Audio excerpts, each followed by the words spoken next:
I just got to a point, this is not worth it. Like, this on no level is worth it. And why am I doing this? And I think it was the fear of, you've worked so hard to get to this point. You have sacrificed so much. And now you're here and you're like, I don't want this. And it felt terrifying, the idea of turning my back on that and giving it all up. Welcome to Priorities, the podcast about the things in life that really matter. I'm your host, journalist and coach Lily Silverton, and each week, along with a roster of incredible guests, I'll be exploring how priorities inform and transform our lives, sharing mindset tips, strategies, tools, and inspiration to help you prioritize your own life. We'll be covering what we think is important and unimportant, what we'd like to work on a little more, and the moments that changed our priorities and lives forever. I hope you enjoy. My guest today is Sam Hall, better known as Goldirocks, an international DJ and broadcaster. Sam has DJed to thousands of people across the world, including sets at Glastonbury, Burning Man, and Ibiza Rocks, and exclusive performances for celebrities such as Madonna, Giorgio Armani, and Richard Branson. For her weekly global radio show, The Selector, she had a staggering 4.3 million weekly listeners. In 2012, she played the opening ceremony of the London Paralympic Games to over 1 billion watching on TV, and the late Queen, who was in the arena. In 2014, she also became the first ever overseas female DJ to perform in Cuba. More recently, Sam trained as a sound therapist and gong master and founded I.O. Project, a company that brings sound meditation to unique locations across the world. She's currently writing her first book, a semi-autobiographical work about the best parties around the world. Hello. Thanks for having me on. Lovely. It's so nice to have you here. Tell me, do you have a morning routine of any sort that you can share with us? Yes, I do. Some of it's lovely and very inspirational, and some of it is very old-fashioned. First thing in the morning, my cat always sleeps right under my arm, so I give her a big kiss and drink an enormous cup of coffee in bed, which probably isn't the healthiest way of starting a day, but I think 15 years of touring, it's a hard habit to break. And then I go into our meditation room and do my morning sort of prayers and mantras for the day and meditate and have a little stretch. So that's always, no matter where I am in the world, that's what I do first thing, other than the cat kissing. And the morning prayers and mantras, are they in English or are they in a different language? Yeah, they are. It's not anything particularly poetic or beautiful. It's quite simply what I want from the day, praying for people by name, anyone that I think needs some good energy or inspiration, just sort of outlining what I want from my day, how I want to feel, and giving thanks and gratitude. And have you always done that? Is that always something? It's something that I've done in times of strife. And then during the pandemic, I started doing it daily, sometimes twice. And I found it just such a transformative process that I think I'll do it. I think I'll do it forever now. Like I said, it's not necessarily a religious prayer. It's more about setting energies and tensions with my own mind and my own heart, but also just putting that energy out to the world. I really like it framed like that. Maybe I'll give it a try. Yeah. Even get the kids involved. Yeah, lovely.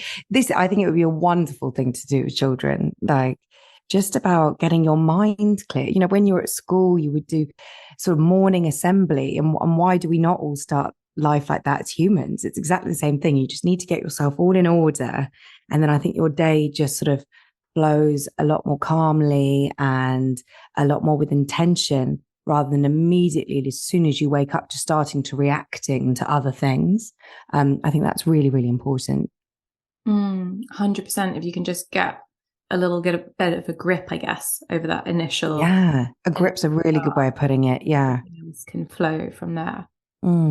And we all know that if we start the day well, we feel more equipped to deal with things when they go to shit as well. And there always is. Oh God, get out of the way, dodging these bullets. Okay, so let's go straight into your first priority, which you gave as being present. So that ties really well into the description of what you do in the morning. Talk to us a little bit about what being present means to you, Sam. So I think probably the most important thing in the whole world is to be present, because it doesn't matter if you're doing the most exciting thing on paper, if you're not fully emotionally engaged with it, really feeling every sensation, then really what's the point?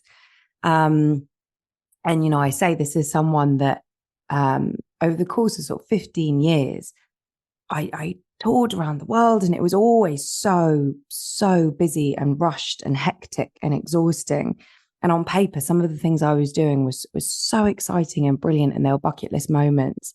And sometimes I was really present, and I really, it's not even about enjoying, but just being, witnessing what is happening and being fully engaged in what's happening. And sometimes I think I was so overwhelmed, whether that's from exhaustion or trying to do too many things at once, or pressure, or a myriad of things, I wasn't present. And so now the stage I'm at in my life, after several revelations, which I'm sure we'll get onto later, that is just my real number one. No matter what I'm doing, I want to be fully present, and to the point that if I find I'm coasting or just sort of not really paying attention and just not being mindful, I really consciously stop, pause, take a moment, go back to my breath and be like, right, what are we doing? Because I just think life's too short and you need to be aware of everything. Whether that's I'm having a lovely conversation with someone, or I'm DJing, or I'm even just eating something amazing. I don't want to coast through. I want to be there. Kind of easier said than done, right? Really, it's a really hard thing to do. It's a really hard thing to do. And I think slowing down to almost a snail pace in the pandemic for me really helped me get into that practice. And then on really busy days, it is a really hard thing to do, but I feel I'm so much better. I'm a more interesting person. I'm more empathetic. I'm more engaged. I'm more creative if I'm there in that moment. So it's what I strive for. But it's called practice for a reason, right? You're not supposed to have it nailed in one go. So you just keep working on that and keep growing. So you just keep bringing yourself back. Yeah, trying to. Again. Which is really like the non-stop practice of meditation, I guess. That's yeah, totally. I think so. Yeah. I am permanent state.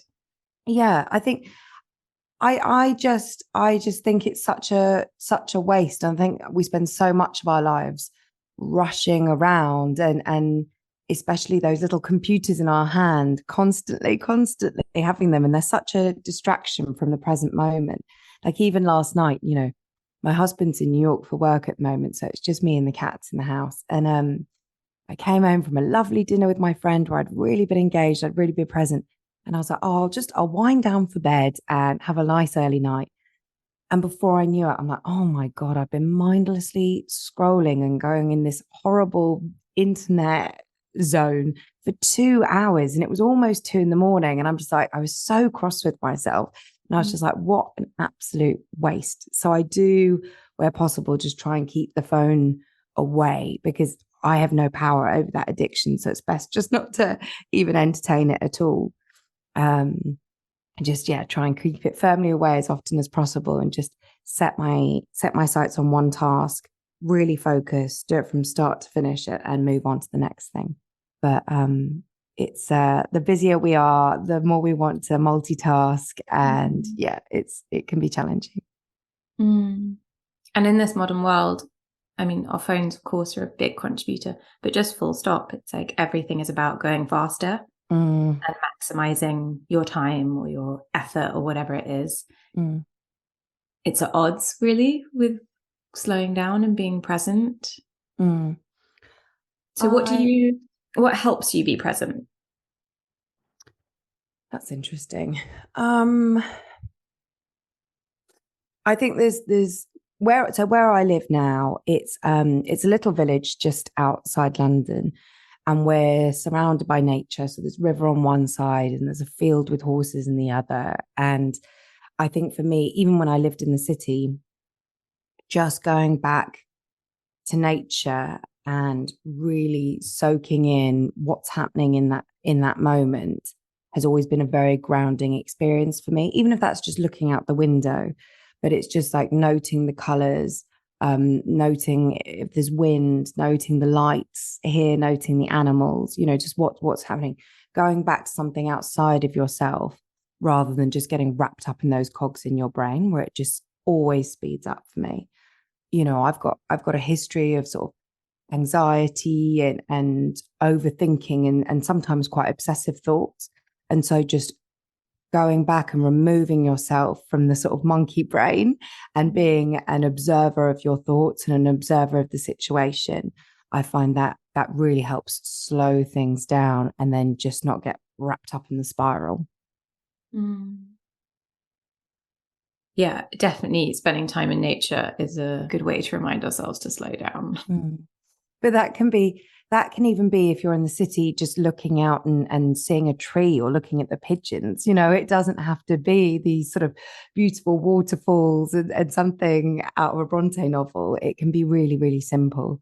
Observing, if you've got a pet, what they're doing and just how they're doing their own thing, and they're just sort of, and my breath as well. Always going back to breath. I find in those moments where you get flustered, I had such a bad habit of those short breaths, and you'd feel yourself getting tighter and more compressed and just stretching out and opening out physically your chest. You can almost feel your inner body expanding and opening.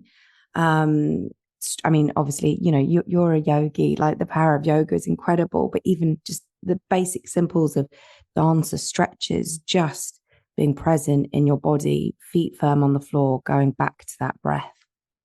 And yeah, it is always, I want to say as well to anyone who's like not a yogi, it is very much about the simple stuff, about the breath, or, just being able to sit for a little bit, which is probably the hardest thing to do in yoga. Full stop, just sit and be with your thoughts. The postures or whatever. Anyone can work on those. It's the sitting that's tough. I find my kids help me stay present because they very much live in the presence. They are immersed in whatever's going on, whether that's good or bad, whether they are having a great time or tantruming. They're right there, and they drag you back in. That's amazing. So I don't have children yet, only furry ones, and I think actually that the opposite would be the case, that you'd be like, oh gosh, right, I've got to think about the next thing because they're so focused in this. So you're sort of always planning one step ahead, but that's lovely to hear. Yeah, you're absolutely right. There is a huge amount of that forward planning, making sure everything's working. I think I'm not there yet, but especially when the kids get older and then you've got like schedules to organize or whatever. All these little power meetings. Whatever happens. Yeah, exactly. But I do find that if they're playing and I put down my phone and sit with them and get involved in what's going on, then that really is an exercise and a lesson in being really present. Play, I think, is the most powerful thing for being present. And I think it's something as adults that we don't do enough. That's actually the sort of the promo line, I suppose, of IO Project, is for adults who've forgotten how to play. And that was it for me in a nutshell. When I became very burnt out after, a lovely career, but exhausting and too many things. And I was just like, where's that spark? It's not that I'm not enjoying what I'm doing, but I'm just that real excitable magic spark. I've lost it. And so I developed this sense of practices, these pillars that I try and live my life by, of things that just really worked to help me be present and be in the moment. Two key of which I'm sure we'll talk about later, but is sound meditation and CBD. And they just were transformative, practical tools just to help that spark and that playfulness come back. I actually wrote a newsletter recently about play and about the importance of it and how I find it quite hard to do and get immersed in without thinking of other things or wanting to do something else or feeling a bit weird. And it's that practice of doing it more. But I actually remember you used to when Morning Gloryville, which is a morning rave, sober rave, used to exist, that you used to play that. And I thought that was brilliant for play, because it really encouraged adults to just let go and have loads of fun, and it not be in any way connected to alcohol or drugs, which are very often the two accompanying forces, let's say. Oh my God, totally. It's I going out think and it's having still fun. going. That was an amazing party. And there's lots of other sober parties that are kind of similar. I know Rise and Shine do an amazing event in London once a month, and in Tulum now as well. I remember the first time I went to that party, and I've never been so frightened in my life. And it's because it was 11 a.m. and in broad daylight, no dark disco lights or little sneaky corners to hide in. And yes, stone cold sober. And it just seemed, and everyone was absolutely going for it. It was like peak room, 3 a.m. vibes, everyone just absolutely letting loose, covered head to toe in feathers and glitter and fabulous color. And it was just a beautiful explosion of expression. And I can't tell you how freeing it is to do something like that, and just to sort of park your inhibitions at the door and to just be. And I know that, that awful expression sort of thing you'd get on a tacky like thing on a wall or something, but it's like dance like nobody's watching, but it really is that energy. Yeah. And just freedom, and just to be, and to be alive, and to witness being alive in that moment. But you can incorporate that into your life every day, dancing in the kitchen with your cat, or just being silly, with your children. It's just about opening yourself up and letting go, the magic of letting go. I took my husband to Morning Gloryville, to a sober rave, for our second or third date, which I thought was a very good test. Like, if you enjoy this, then and he was great. He went all in. 6:30 in the morning to go literally before work. By 8.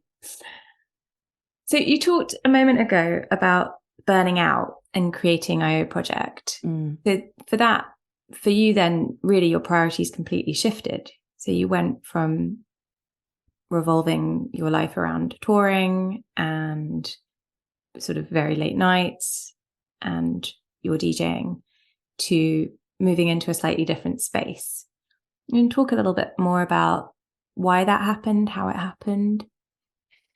Yeah, so I must sort of say from the get-go, it's like I still very much, am a DJ, and I still tour.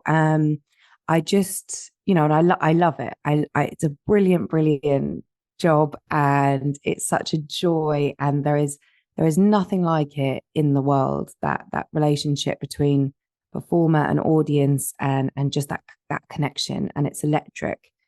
And I hope I'll be doing it when I'm an elderly lady in some form or other, just that level of like performer and audience and expression. So quite simply, I always had a dream of working in music, and I didn't come from a particularly creative family or anyone that was connected, but it was absolute my obsession.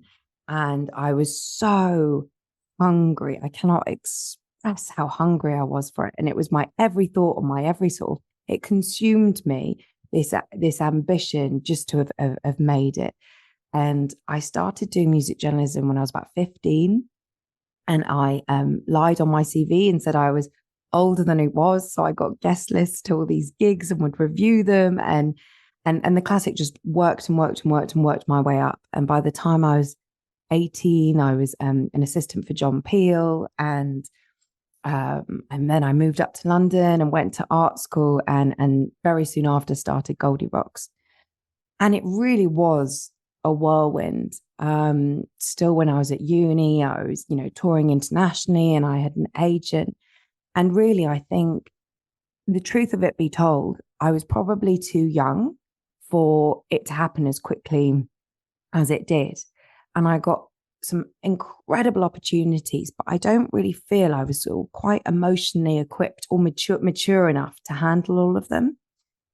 And also the other flip of the coin, I mean, by no means, I wasn't exactly Paris Hilton, but it still is. I was still 20 and then getting asked to walk these red carpets and things like that. And I just, I was just 20. So I was, had too much to drink and was smoking ciggies, and it just looked a bit of a hot mess. But it was, imagine just sort of going out and partying in your 20s and how messy and complicated that is. But actually, it's sort of you're semi getting paid to do it, and there's people taking photos of it. So it's all very complicated and a lot of pressure, and not as quite sort of strategic and business minded as maybe the DJs are today going into that career. I sort of tumbled and catapulted and enthusiastically threw myself into it, but it was at times a hot mess. And I got a radio show called The Selector. And this was my dream job. It was a 2-hour, completely new music radio show that I had complete creative control over. So live sessions, interviews, DJ mixes, record label features, etc. And it was made in conjunction with the British Council. So it was syndicated out around the world. And over the course of a decade, I presented the show for a decade. We just did so well. Like, we absolutely worked our socks off at this show. But by the end, we were in 46 countries on FM around the world, over 4 million listeners, won, loads of awards. And it was one of the most syndicated radio shows in the world. And it was such an honor and a privilege to do that show. I think anyone that has done specialist music programming and specialist radio, it is so relentless. The thing with a weekly radio show is you never ever take your foot off the pedal. It's always a go, go, go. The second you finish one show, you have to be researching and prepping for another. And to do 1 2-hour show, it's days and days and days of work and pre-records and research. And you've got a whole team working on this show to make it so incredible. So by 10, and add to that it's this massive international beast. So I would be flying, God, I feel awful about it thinking about my carbon footprint, but like I'd be flying long haul twice a month easily. And I did that for 10 years. And it was an amazing thing to do in your 20s, because you just felt so rock and roll and like, oh my God, the things I've seen and like, what an amazing opportunity. But after 10 years, you're like, I am on my knees exhausted. Like, so many of my relationships have been challenged because of it, because there was no stability, there was no routine, there was no sense of home. It was always just like whizzing from one thing to another. I think all the best bits about DJing are also maybe the worst bits about DJing, in that it's like, it's exciting and fresh and you're always meeting new people, but that means that you don't have a base and you don't have a grounding. And the travel is amazing because you get to see the world and really experience all these different cultures, but it's also mind bending.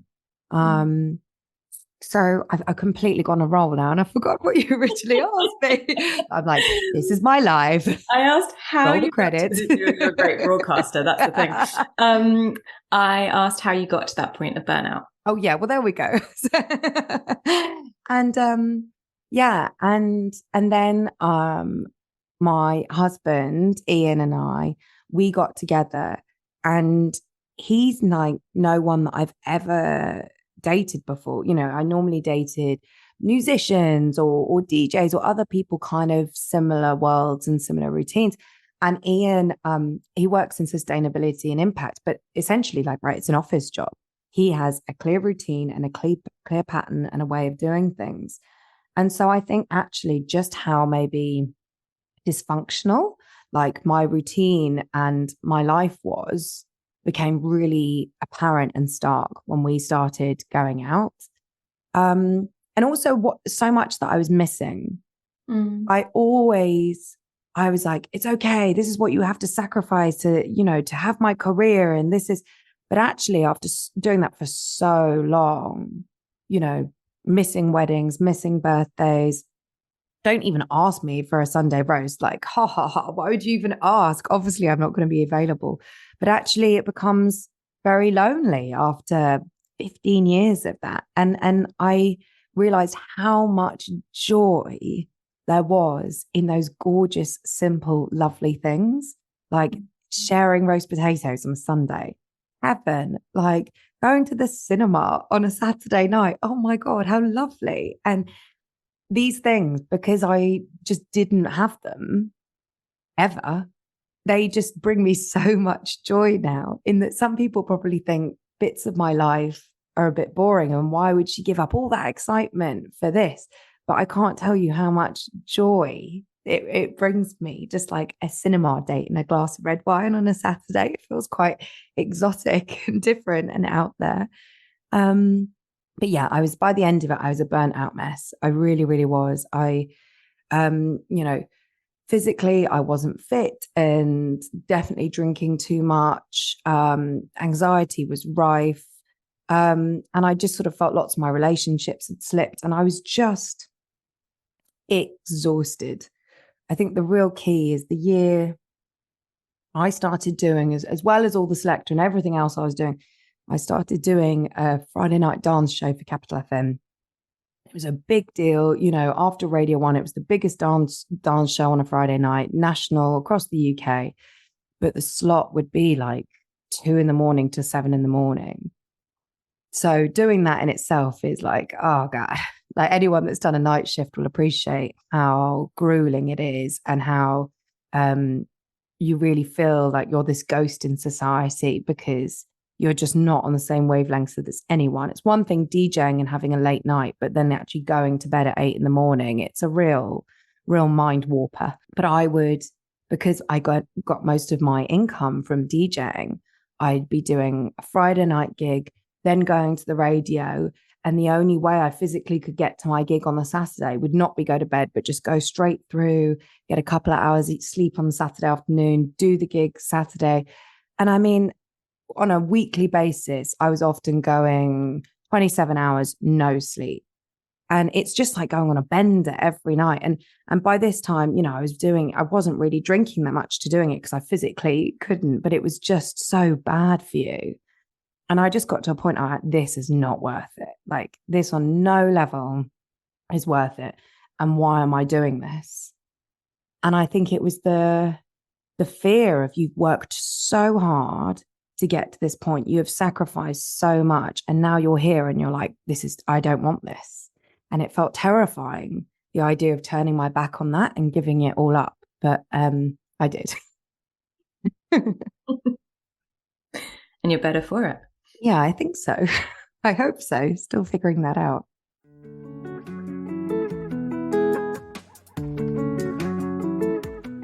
I think it'll come as no surprise that one of my priorities is meditation and yoga. Not that I always find it easy to prioritize, because I really don't, but I do know that I'm a better person when I do, and my husband will probably back me up on that one. Anyway, I'm so thrilled that this episode is sponsored by my favourite yoga space in the world, Yoga on the Lane. They have a studio in East London, which I actually used to live across from, but they also have online classes and workshops. Their founder, Naomi Anand, I've been taking classes with for more than 15 years, and can honestly say she and her cohort are some of the most intuitive, welcoming, and expert teachers I know. I'm also clearly not the only one to think this. Naomi is the author of 2 books, Yoga: A Manual for Life and Yoga for Motherhood. So if you've never thought of getting on a mat before, or if you're a very seasoned practitioner, please do check them out. You won't regret it. www.yogaonthelane.com.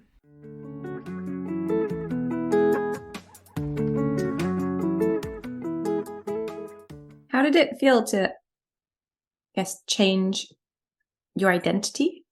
Well, a lot of things changed at once. So I feel that, and I think a lot of it changed for other people at once as well. So I left Selector.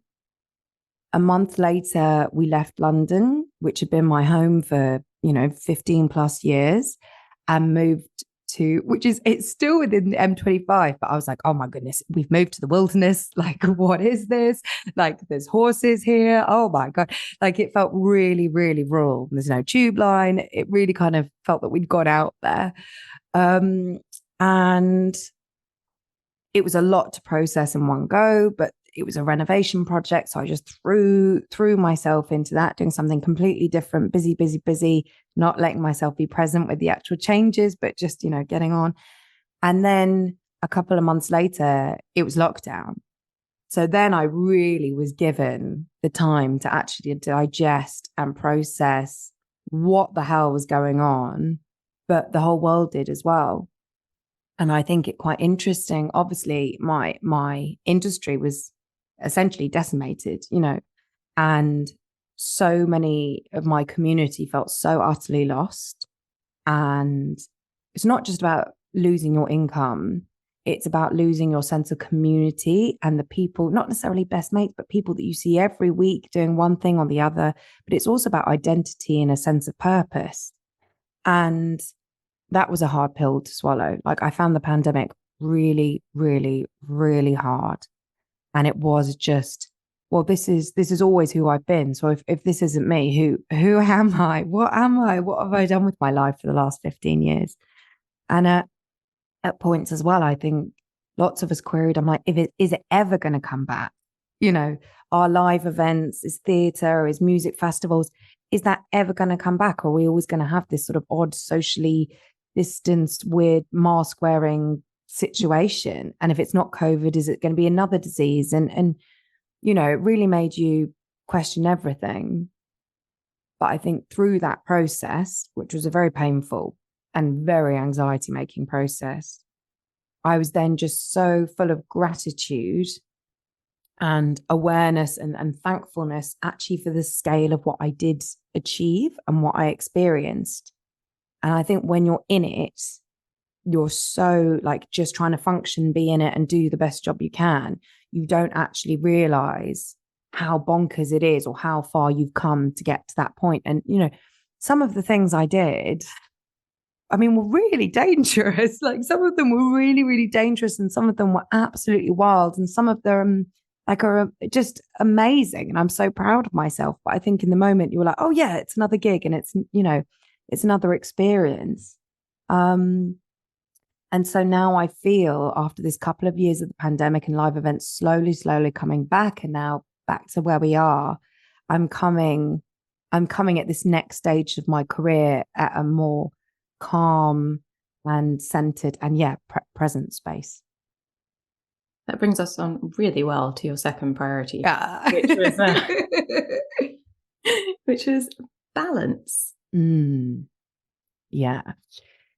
So balance. It is a word that I think is buzzed around so much, and it's so overused. And I've got to say, IO Project, we work with gongs, we work with sound meditation and healing frequencies. But I am such a skeptic, and I'm the first person to eye roll so hard my eyes get stuck in the back of my head when I hear people talk about well-being and balance, and I'm just like, oh God, here we go. Me too. But yeah, so I think for me, I think I was always so, oh, I'm too cool for this, or just, oh God, you're banging on about this stuff that it just didn't resonate with me. But balance is key. And I think it's finding how balance works for you as an individual, and also what you can handle and what you can't handle. So maybe I do say balance, but maybe it's more really tuning into yourself to be truly authentic to yourself and what you need, and keep assessing that, because it won't be the same thing, 1 month to what it is the next. Or if you become a mother, it'll be a different period. Or if you're having an intense period of work, it'll be a different thing. But yeah, leaning into that authentic balance is just essential. I talk about this a lot in coaching, because obviously balance comes up over and over again. People want to see more balance. And I completely agree with you that I think the way in which it's presented in the well-being sphere is quite bullshit. And the idea that you can seek this perfect balance especially work life, it's not true. It's a myth. Yeah. And so it's very much about, as you say, leaning into your authentic self and what balance means to you. And maybe it means, like in your case, going really, really hard for 15 years and being at one end of the scale, and then finding a way to do something else and slow things down. And it's that seasonal approach to balance as opposed to a perfect idea of balance, which is just completely unattainable for most people. Yeah, totally. Like I used to think that when people were like, well, be balanced, they'd wake up and they'd have their lemon water and they'd do all their yoga and all their lovely things that we all want to do. Of course, we want to do that. You know what I mean? Who doesn't want to be like fit and healthy and well rested and slim and feel fabulous and do 100 things before your first work thing? Of course, we all want to do that, but also be real, you know? And I found actually that my approach to balance, now that I've rested, I think that's the most important thing. I almost needed a couple of years to rest after that. And I think a lot of, if I said that to my mum, she'd be like, oh, for God's sake, like pull your socks up, get on with it. But I was literally that just overstimulated, just done. I was just done and I had nothing to offer. And I just needed to like hunker down hedgehog style and just kind of recover a bit and just gently ease it back bit by bit by bit. And for me now that I feel recovered and restorative and that I do have more balance in my world, the way I can manage DJing for me is seasonal. And I would rather do things like festivals where there's more a sense of playfulness and freedom and also they're all different. So it's not like you're doing the same thing over and over again, than clubs and dark late night spaces. And they just feel a bit more light to me. Festivals, especially the UK festival scene, which is brilliant. It's playful and it's light. And there's less sort of taking yourself so seriously. And I just feel that it's a space more that I want to be in. And I feel that it's a space that I could be in if I were to have children. I could feel I could do that safely in a nice sort of community. And it's something that I could do as I get older as well. Like I feel comfortable in that.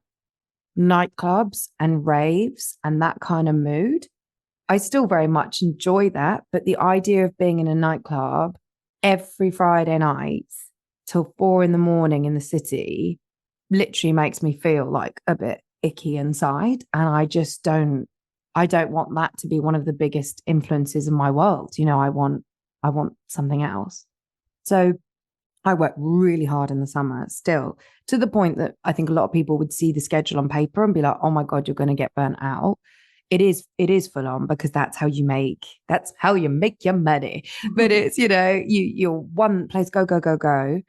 And then in the sort of autumn and winter months, I go really hedgehog style and just really, really relax and make sure there's sort of proper holidays, not working holidays, but like real holidays where I just completely go off grid and no tech and just sort of pretend I'm Robinson Crusoe bumming around on a beach, and then just try and have more of sort of a normal life and routine in the colder months.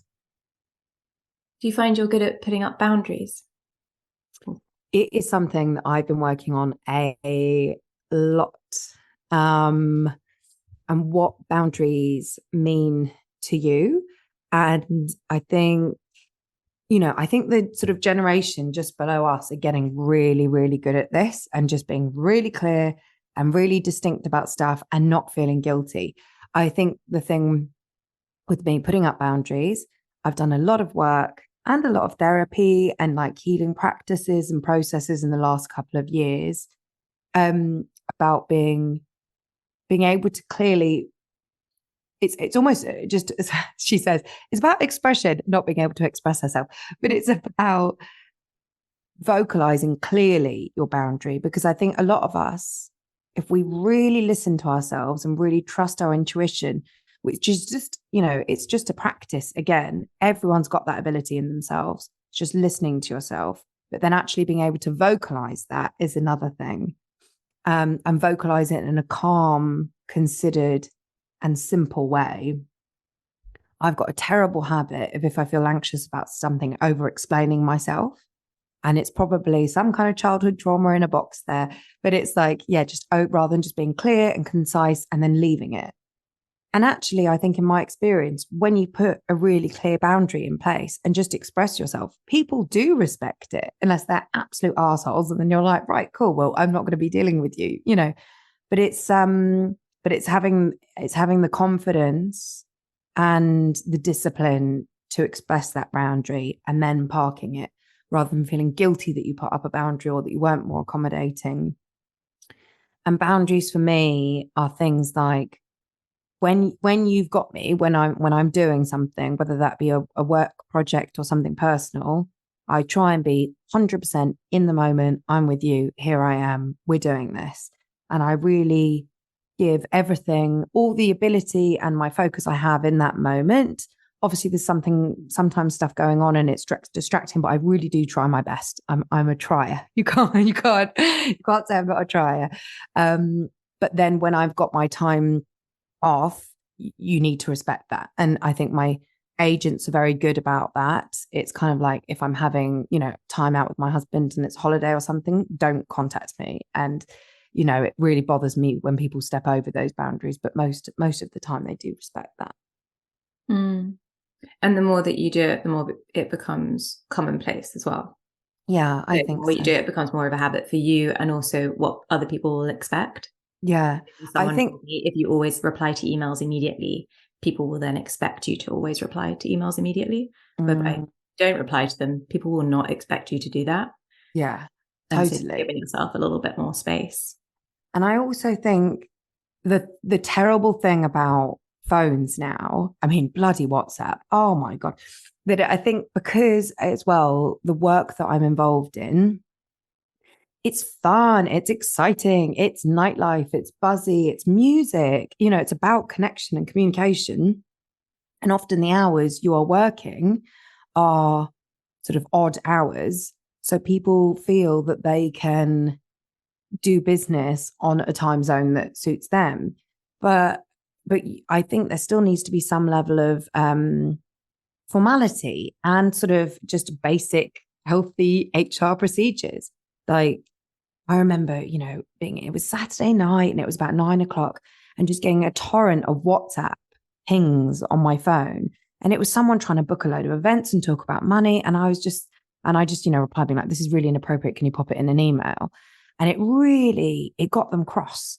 But I was just like, no, that's just not acceptable on any level. But I think people just get so lost up in the tech use, it all just becomes this one sort of just one life. And I think it's important to sort of separate things a little bit into sort of work life and personal life, even if they are really merged together.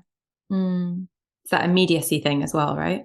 We expect people to come, if we're thinking about something, then very often we don't consider what else is going on for that other person. We just want to have that conversation quickly. Yeah. We think we can because we've grown used to it. Yeah. A lot through WhatsApp. Yeah. On to your third priority, which is your spiritual health. Yeah. So I wrote that and I was like, oh God, you sound like such a wanker writing that. And I was like, but it's, I think, the most sort of concise way of putting it. And it sort of leads on from what we first started speaking about right at the beginning, about putting these pillars of self-care, well-being, whatever you bloody want to call it.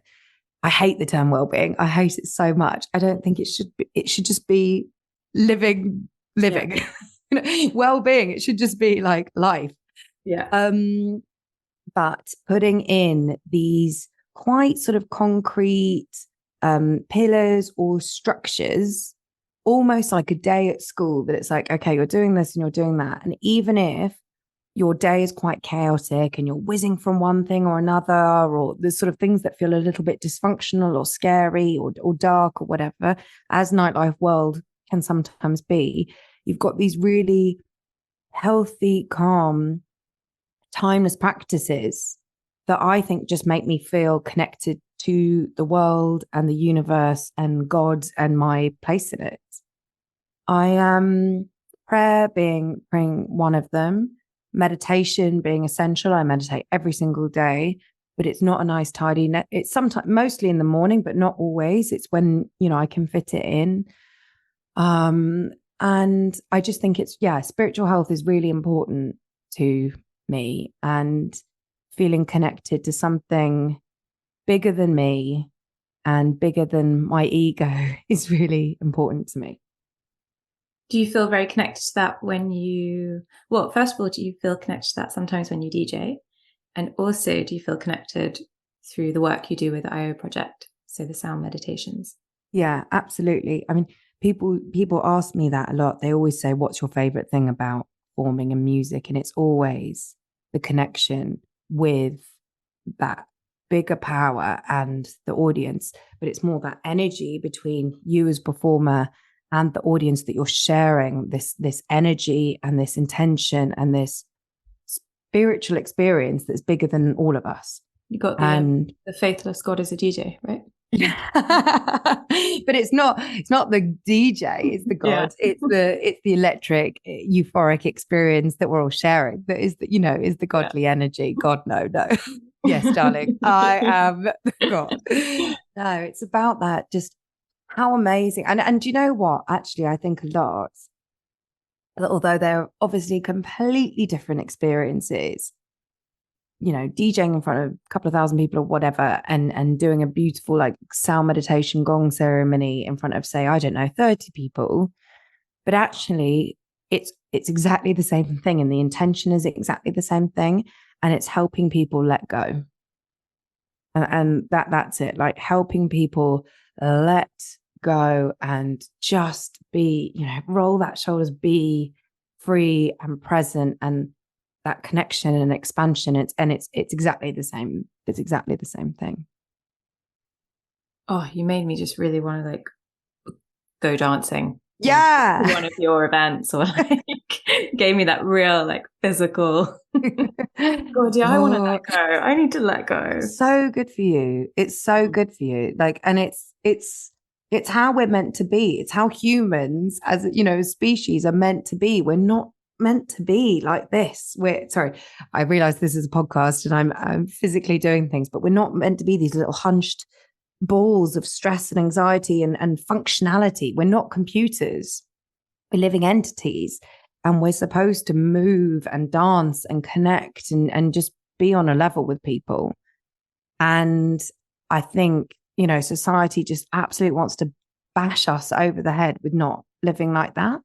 But we need to free ourselves up more. We need to open ourselves up more. We need to sort of look to children for that sense of non-judgment and freedom and just flowing, I think this ties in quite well to what you told me wasn't a priority to you. It's interesting because when you asked me that, I was like, I don't know, everything's important. And it's like, of course it's not. I think when I was younger, and especially when you're trying to, you're starting out, and it's really hard, and it's especially working in such a competitive industry as, say, music and events and things like that. It felt very important to be like the hot young thing. You're like, I've got to be at the right party, and I've got to wear the right outfit, and I've got to chat to the right person. And when new music, you're like, what's the hot new thing? What's the hot new thing? And it feels quite greedy. Like you're just sort of consuming and consuming. You're like, yeah, they're great. Okay, but who's going to be next? What boundaries are we going to be pushed? Keep shaking it up. And I suppose the position I'm at now is that, I'm 38. I turned 38 a couple of weeks ago, and that's not where my space is now, and there's the next generation of young hot things that are doing all this exciting stuff. And you see it sometimes with people that I know are my age, and they're still in that field. And to me, in a very judgy way, it seems like a really unauthentic way of living. Like, I think there's a lot to be said that life at any age can be absolutely beautiful and fulfilling and just incredible. as long as you live authentically within that space and that time. And it's not about being old or boring or not, not being fun and doing youthful things. I think I'll be going out dancing like when I'm 80. Like it's just about being authentic to yourself and your space. And yeah, so I think just sort of that chasing that the hot new stuff all the time, it's just not a priority for me. And you can sort of loosely, I suppose, connect that to sort of like the fame game, of just you wanting to be out there and bold and celebrated and, glittered and fabulous. I want to be well known and respected for doing something really well. And that's important to me. But just, yeah, being the glitterati, not so much. Yeah, I've always thought of it in terms of like, I want to be known for being an expert within my field. And beyond that, I couldn't care less. Yeah, totally. I think it also depends. Social media has completely transformed this. So it used to be that, anyone that worked in music or media or telly, there's sort of people that were projected everywhere because that's how people consumed that sort of age of celebrity through magazines or whatever cool blog was going on. Now with social media, you've just got all these stars that have made their own sort of personal brands and personal identities, and people are completely hooked into that person's life and are so invested in the minute details of what they're doing. I just find that really dull. I just find it really dull and really uninspiring. And I just sort of think it's such a black hole of consumerism because ultimately they're just trying to sell you something, and most of the time that people sell stuff, it's based on fear as well. So it's just like, oh God, buy this outfit because it'll make you pretty to get the boy, or this will make you a better mom. And it's all based on guilt and consumerism. And it's just, I find social media a really toxic place. And I am an avid user of it, which is very unhealthy. But I think I just try to approach it. I really try and sort of, use my sort of cognitive brain and think, right, I'm trying to approach it like a marketing tool. And I'll plan my posts for the week based on something that I think is genuinely interesting rather than posting for the sake of it and making noise for the sake of it, just so you don't feel left out. And then outside of that time, I try and park it. But like in the case of last night, you do end up in a black hole now and again, and you get very cross with yourself for doing so. And you never feel good afterwards. You never, ever feel good afterwards after a scrolling black hole.